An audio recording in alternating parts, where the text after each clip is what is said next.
नूतन भारत विद्यालय आणि कनिष्ठ महाविद्यालय नागपूरच्या वतीने रक्षाबंधनच्या निमित्ताने भारतीय सैनिक आणि शेतकरी यांना समर्पित सुसंस्कृती संवर्धनापासून राष्ट्र निर्मिती या विचाराने प्रेरित होऊन 40 फूट बाय 30 फूट अशी भव्य दिव्य राखी पुन्हा वापरण्यायोग्य साहित्यापासून विद्यार्थी, शिक्षक, शिक्षकेतर कर्मचारी यांच्या कठोर मेहनतीपासून तयार करण्यात आले। या राखीची नोंद इंडिया बुक ऑफ वर्ल्ड रेकॉर्डमध्ये घेण्यात आली आहे।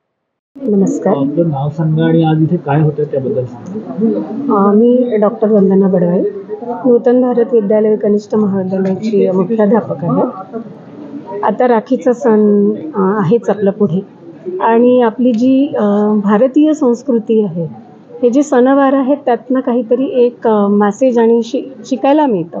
तर विद्यार्थ्यांचं ओव्हरऑल डेव्हलपमेंट हेच शिक्षण आहे खरं तर मग त्यांचं या सणावारांची त्यांना महत्त्व कळलं पाहिजे, म्हणून आम्ही एक राखी बनवली आहे मोठी, ज्याचा आज रेकॉर्ड होणार आहे। वर्ल्ड रेकॉर्ड्स बुक्स ऑफ इंडियामध्ये जाणार आहे ती आणि ही विद्यार्थी आणि शिक्षकांनी मिळून बनवलेली आहे आणि सगळे रियुजेबल आहे।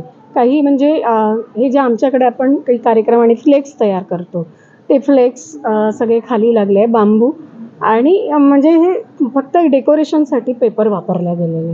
तर असं रियुजेबल मटेरियलनी आपण ते तयार केलेली आहे ही राखी आणि ही जी आहे ही डेडिकेट केली आहे आम्ही आपल्या सीमेवर लढणारे सैनिक आणि आपल्याला जे अन्नदाते आहेत ते शेतकरी।